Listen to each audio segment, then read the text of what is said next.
मेरे इस संसार के हर सदस्य को, मेरे सभी प्रियजनों को मेरा प्रेम भरा राधे राधे।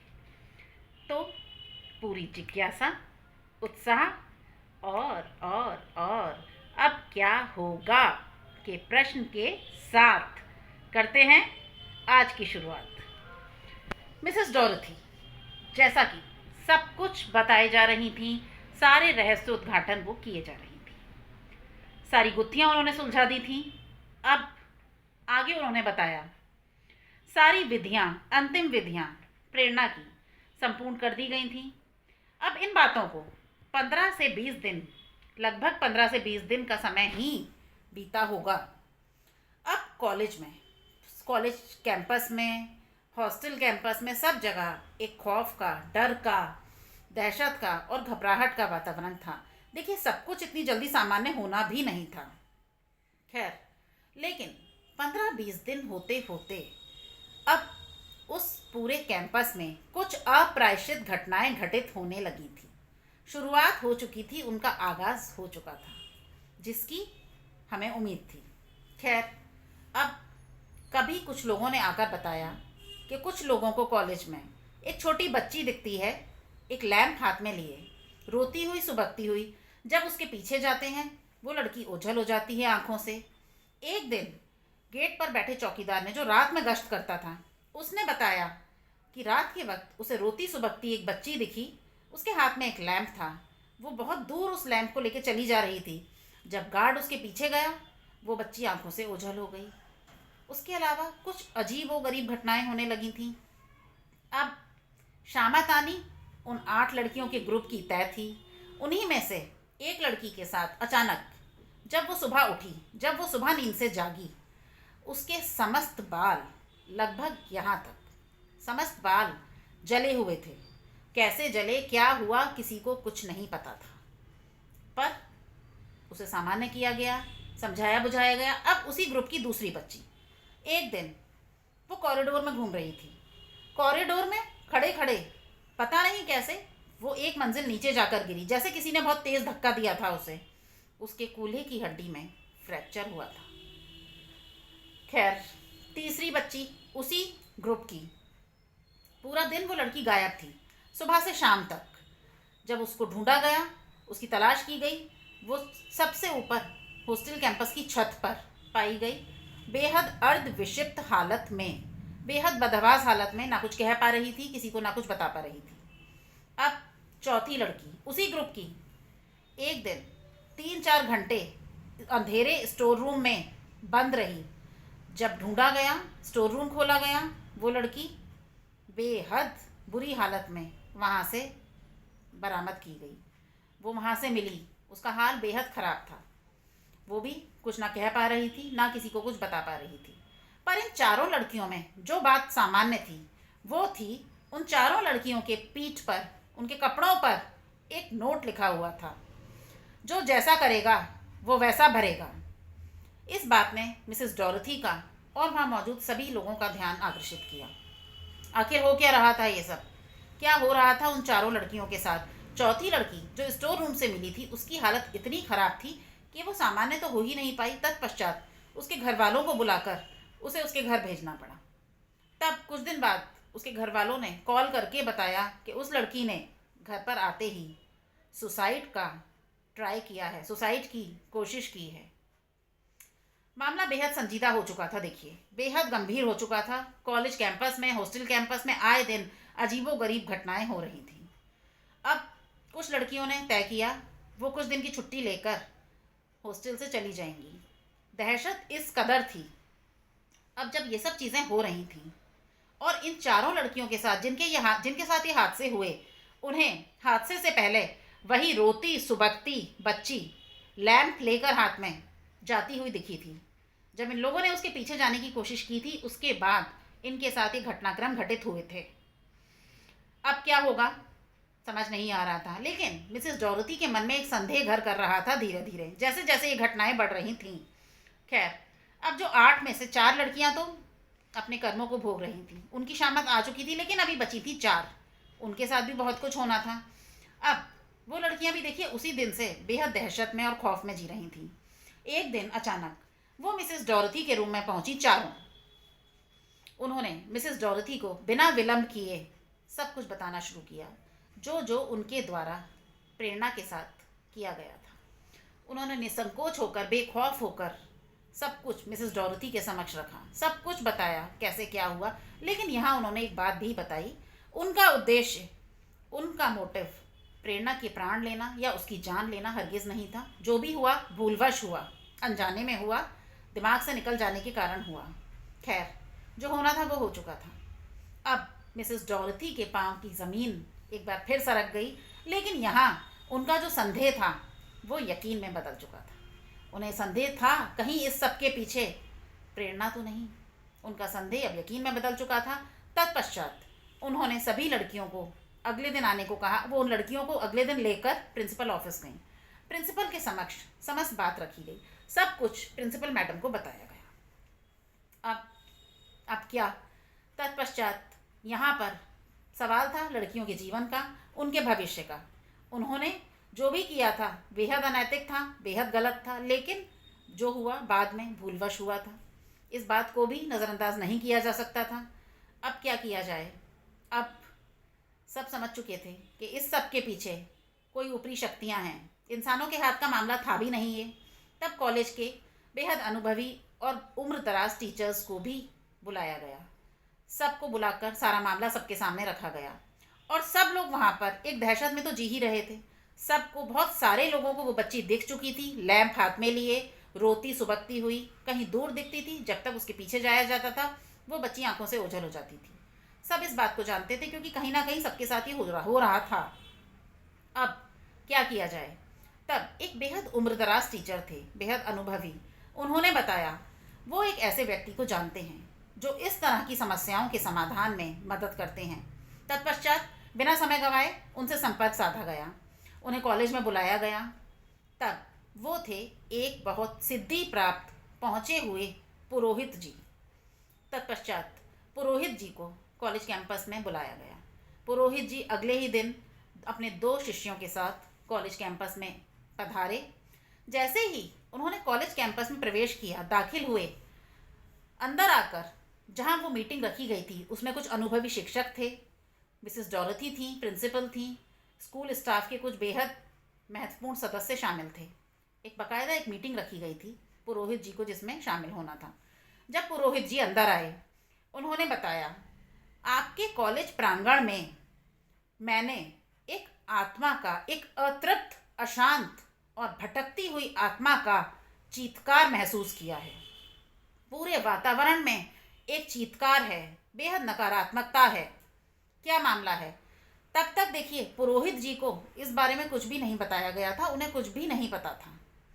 तत्पश्चात पुरोहित जी के सामने सारा मामला रखा गया, उन्हें सारी बात बताई गई, कैसे कैसे क्या क्या हुआ है, अनजाने में हुआ है, जैसे भी पर घटना हुई है।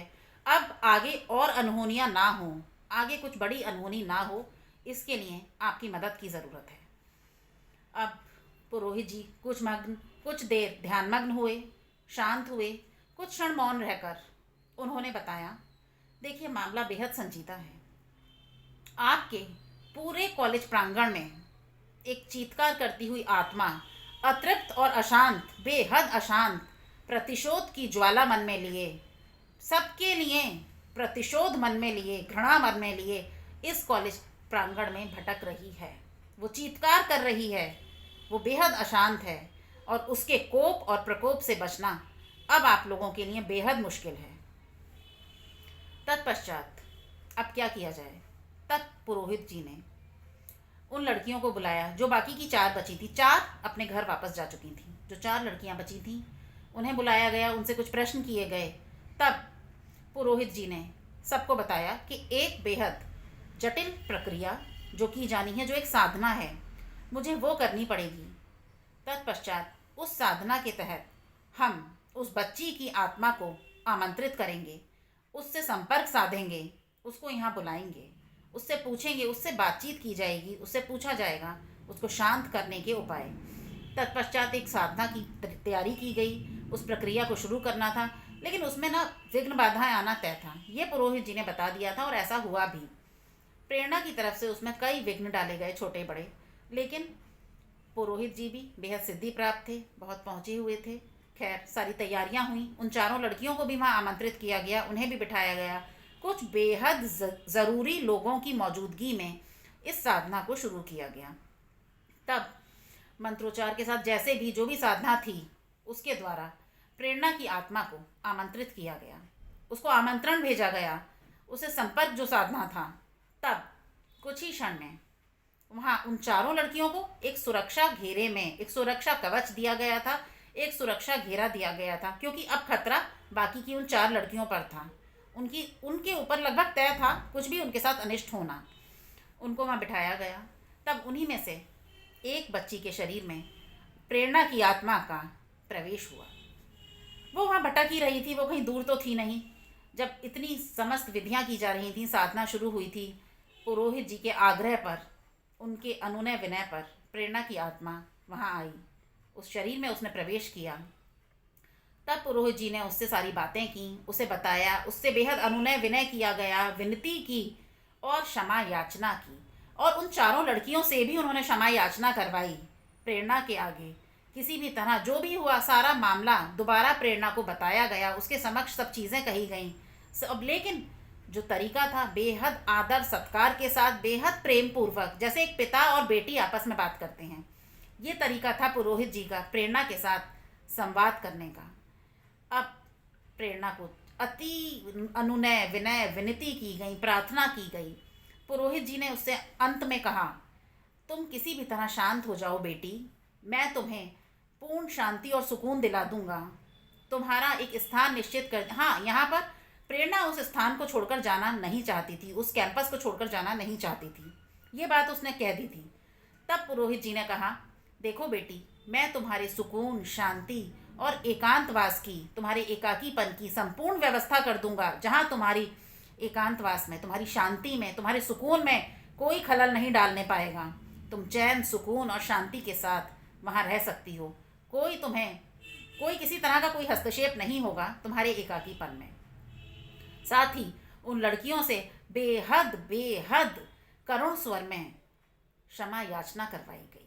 क्षमा, उन लड़कियों ने अपनी स्वेच्छा से ही प्रेरणा के आगे अपना गुनाह स्वीकार किया, अपनी गलती मानी और उसके आगे क्षमा याचना की, बहुत क्षमा याचना की। प्रेरणा से कहा गया, एक बड़ी बहन के नाते हम छोटी बहनों की भूल को क्षमा कर दो। बहुत कुछ उसे समझाया गया, बहुत निवेदन किया गया, बहुत विनती की गई। देखिए, प्रेरणा भी थी तो एक सरल सहज बेहद मार्मिक लड़की, जिसका हृदय बेहद कोमल था। अब जब इतना कुछ हुआ, इतना सब हुआ, उसका हृदय द्रवित हो गया, एक बार फिर पिघल गया। तत्पश्चात प्रेरणा ने पुरोहित जी की सारी बात मान ली थी। वो तैयार थी, लेकिन उसने जो शर्त रखी थी, उसके एकाकीपन में कोई खलल ना डालने पाए। पुरोहित जी ने भी प्रेरणा से जो शर्त रखी थी कि इसके बाद वो किसी को कभी परेशान नहीं करेगी। प्रेरणा ने, दोनों में आपस में सारी बातें दोनों तरफ से, दोनों पक्षों की तरफ से तय हो गई थी। तत्पश्चात पुरोहित जी ने बड़े मंत्रोच्चार के साथ प्रेरणा की उस भटकती अशांत आत्मा को साधा और साध कर उसको बांधा। कहाँ बांधा? उसी पेड़ के साथ, उसी कुर्सी के साथ, उसी एरिया में। तब गार्डन एरिया का वो कोना चुना गया प्रेरणा के एकांतवास के लिए। उसको वहीं मंत्रोच्चार के साथ हमेशा के लिए बांधा गया, साध कर, और वहाँ से ये विधि की गई कि वो उसके बाद उस क्षेत्र विशेष से कभी बाहर ना जाने पाए। लेकिन शर्त ये भी थी, उस क्षेत्र विशेष के अंदर कोई दाखिल नहीं होगा, कोई हस्तक्षेप नहीं करेगा, किसी का कोई आना जाना वहाँ नहीं होगा, परिंदा भी वहाँ पर नहीं मारेगा। पुरोहित जी के समक्ष प्रेरणा ने ये शर्तें रखी थीं। तब प्रेरणा की आत्मा को पूरी तरह वहाँ प्रतिबंधित किया गया, उस क्षेत्र को प्रतिबंधित किया गया। तब वो क्षेत्र तब से प्रतिबंधित क्षेत्र हो गया था, वहाँ प्रवेश वर्जित हो गया था किसी का भी, हर किसी प्राणी का, हर किसी जीव का, हर परिंदे तक का वहाँ प्रवेश वर्जित हो गया था। इसीलिए वहाँ साफ सफाई कुछ भी नहीं होता था, कोई नहीं जाता था। वहाँ सिर्फ एकांतवास था, एकाकीपन था, सुकून, शांति। प्रेरणा का उसका एकमात्र अधिकार था उस क्षेत्र पर, उस शांति और सुकून की लालसा में, जहाँ वो चैन से रह सके। लेकिन उसकी आत्मा को भी उसके बाहर नहीं आना था। अब सब चीज़ें सामान्य हुई, उन लड़कियों का भी जीवन तत्पश्चात सामान्य हुआ। कॉलेज में धीरे धीरे माहौल अपनी पुराने पटरी पर लौटा, सब चीज़ें शांत हुई, क्योंकि अब प्रेरणा की आत्मा चीत्कार नहीं कर रही थी, अब वो अशांत नहीं थी, अब वो हमेशा के लिए शांत हो चुकी थी। लेकिन पुरोहित जी ने इस सब के बाद सबको एक चेतावनी दे दी थी कि कोई भी गलती से भी उस प्रतिबंधित क्षेत्र में कदम नहीं रखेगा, नहीं जाएगा। अगर किसी ने गलती से भी कोई गलती कर दी, उसका खामियाजा पूरा कॉलेज कैंपस भुगतेगा, वरना। खैर, सब चीज़ें हो गई थी। अब मिसेस डॉरथी ने आगे बताया, आप में से किसी ने उस आत्मा के साथ कोई छेड़छाड़ की है, कुछ किया गया है, कैसे वो आत्मा दोबारा जागृत हुई, कैसे उसे दोबारा न्योता मिला, किसी ने तो कुछ किया है। तब वार्डन ने पूर्णिमा के बारे में सब कुछ बताया। एक बच्ची है, सारी चीज़ें उन्हें पहले भी बता दी थी, अब दोबारा उन्होंने बताई, लेकिन कुछ चीज़ें उन्हें नहीं पता थी कि तब मिसेस डॉरथी ने पूछा था क्या वो 1-2 बार गई थी वहाँ पर। तब वार्डन ने पूर्णिमा को बुलवाया, पूर्णिमा से पूछा गया, एक एक चीज़ पूछी गई, सब चीज़ें खुलकर बात करनी थी पूर्णिमा को।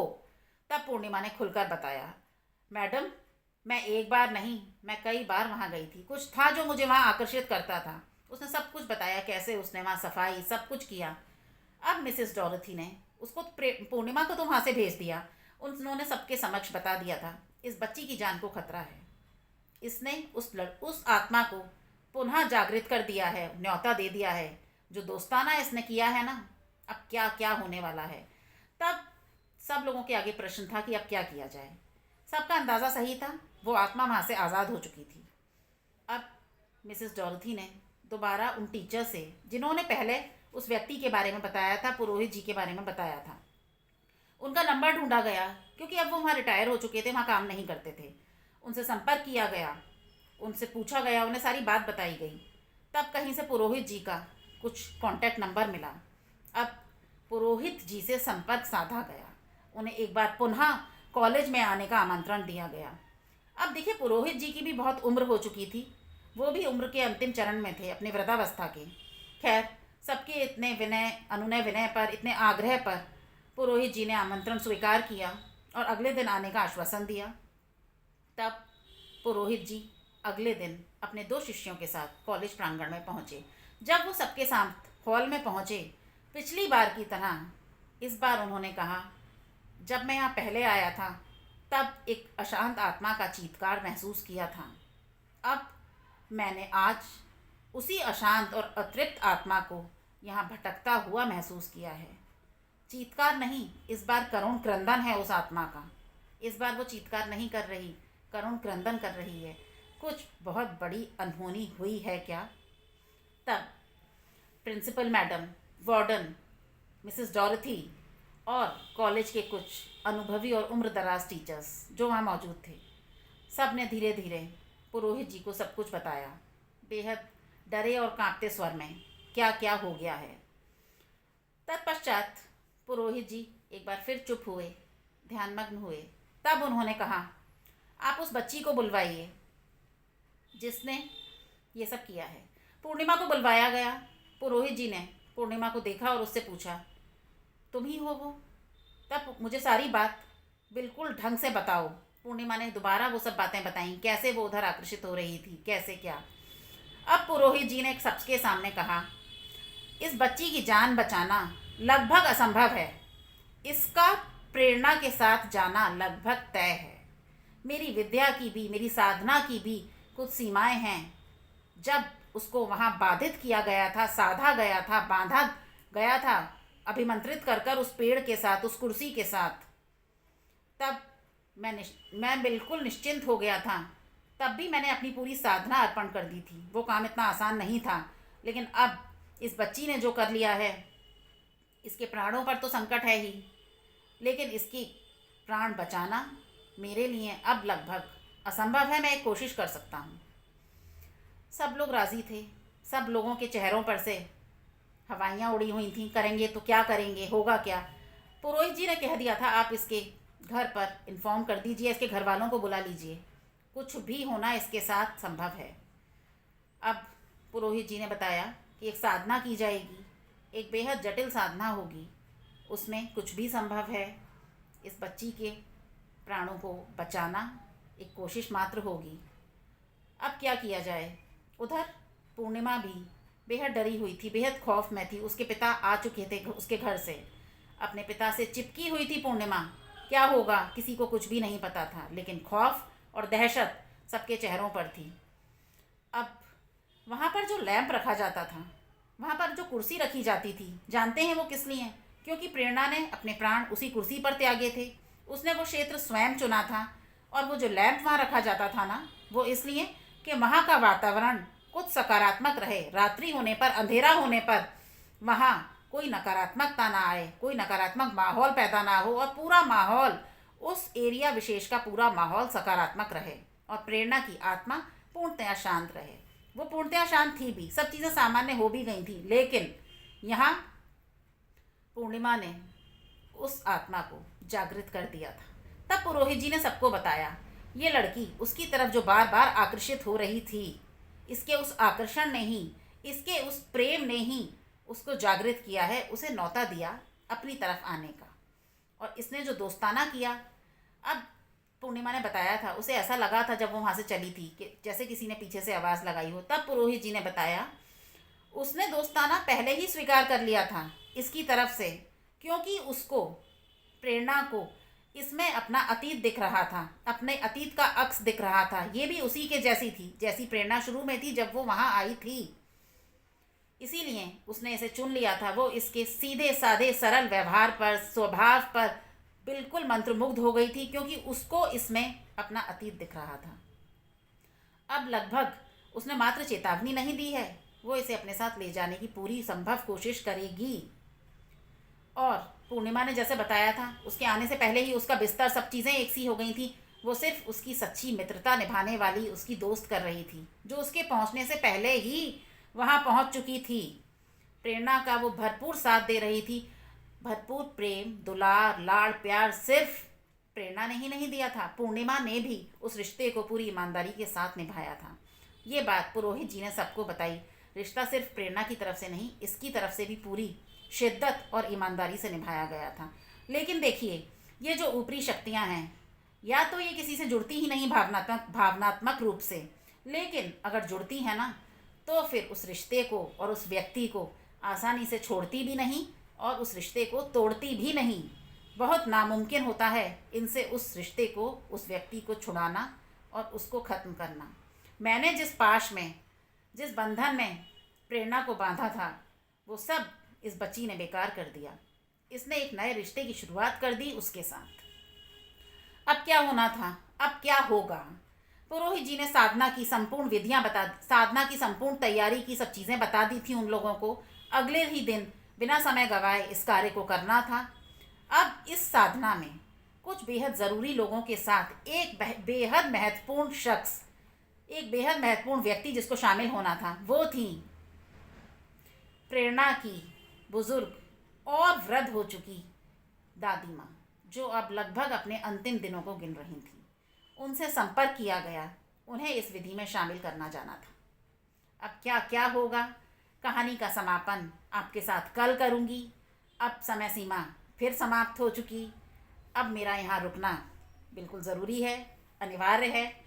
तो चलिए, बिना समय गवाए मिलती हूँ आपसे कल कहानी के अंतिम और बेहद बेहद बेहद रोचक भाग के साथ। तब तक कहीं जाइएगा नहीं, कहानी का पूरा आनंद लेना है। तो कहानी के अंतिम भाग को बेहद ध्यान से आनंद मग्न होकर सुनिएगा। मुझे दीजिए इजाज़त, मिलती हूँ आपसे कल।